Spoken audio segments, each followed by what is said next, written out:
तो nationalism in Europe का जो एक टॉपिक है, the strange case of Britain. Strange case असल में है ब्रिटेन की अजीब दास्तान।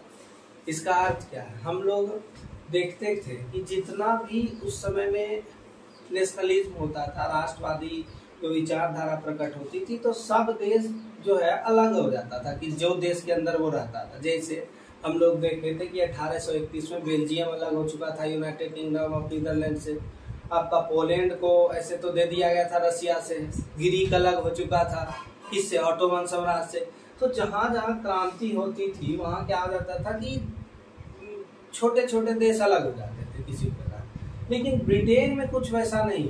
ब्रिटेन में और क्या हुआ कि अलग होने की बजाय हम जुट गए, इसलिए इसको कहा गया है the strange case of Great Britain, मतलब ब्रिटेन की अजीब दास्तान, जहाँ पर लोगों में अलग अलग विचारधारा, अलग अलग जातीय समूह है, अलग अलग इथनिक ग्रुप्स है।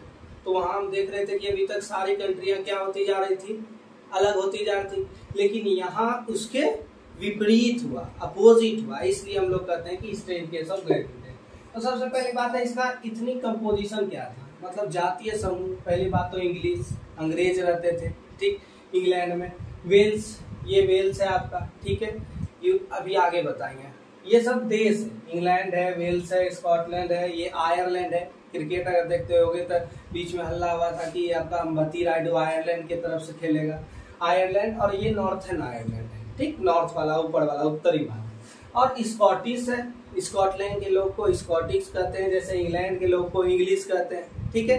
इंडिया के लोग को इंडियन कहते हैं, उसी तरह से स्कॉटिश है। और फिर आयरिश है, आयरिश भी आपका आयरलैंड, याद करो, आयरलैंड, नॉर्थर्न आयरलैंड। तो आयरलैंड के लोग को हम लोग क्या कहेंगे? आयरिश। कोई कंफ्यूज नहीं होना है। इंग्लैंड के लोग को इंग्लिश, वेल्स के लोग को वेल्सी कहेंगे, स्कॉटलैंड को स्कॉटिश और आयरलैंड के लोग को आयरिश। ये अलग अलग इथनिक ग्रुप्स, अलग अलग जो तुम्हारा आइसलैंड है ये था। अब आता है कि all this ethnic groups have their own culture and political condition. सभी इथनिक ग्रुप जो थे, जातीय समूह थी, उसका एक अलग अलग कल्चर ही था, संस्कृति ही थी।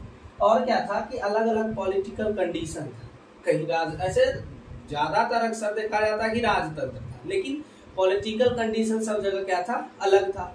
अब देखो, यहाँ भी डाइवर्सिटी है, यूरोप में भी डाइवर्सिटी थी, लेकिन दोनों का डील जो है अलग तरह से हुआ। भारत में भी डाइवर्सिटी है, वल्लभ भाई पटेल ने एकीकरण किया, तो विविधता तो है, गुजराती है, मराठी है, राजस्थानी है, बंगाली है, सबको जोड़े। ऐसा थोड़ी है विविधता वाले देश को, बंगाल को अलग देश बना दिए, गुजरात को अलग देश बना दिए, महाराष्ट्र अलग देश बन गया, ऐसा नहीं हुआ नहीं। तो इसी कारण से इसको कहा गया इस ब्रिटेन की अजीब दास्तान या स्ट्रेंज केस ऑफ ब्रिटेन। तो अलग अलग कंडीशन है, but the English nation still grew in the wealth, importance और पावर। इंग्लैंड उस समय में, अभी तो नहीं कर सकते, अभी तो यूएसए है वर्ल्ड पावर, लेकिन उस समय में वो रईस बन गया था एकदम इंग्लैंड, सब जगह को कॉलोनी बना के। उसके बाद क्या था कि पावर भी आ गया था उसके पास एकदम। तो क्या किया कि and it was able to extend influence in the other nation of the island. अब यहाँ की आइसलैंड को छोड़ दूसरे जगह जाओ। अब भारत, इंडिया का कॉलोनी है ना, याद करो 1757 में ना क्रांति हुई। असल में 1600 ईस्वी में इंडिया ईस्ट इंडिया कंपनी आ चुकी थी, ठीक। और 1857 के बाद ब्रिटेन के हाथ में पूरी सत्ता आई भारत की, ठीक। तो अब पूरे जब विश्व में ब्रिटेन अपना इन्फ्लुएंस फैला रहा है, तो क्या अपने ये छोटे से घर में, छोटे से ये आइलैंड में अपना इन्फ्लुएंस नहीं फैला सकता? बिल्कुल फैला सकता है। तो इसके लिए क्या हुआ कि English parliament has seized power from monarchy in 1688। राजतंत्र जो था वहां पर मोनार्की से पावर क्या कर लिया गया? सीज कर लिया गया, छीन लिया गया, ठीक है। अब आता है कि द एक्ट ऑफ यूनियन जो था किसके बिटवीन स्कॉटलैंड एंड इंग्लैंड।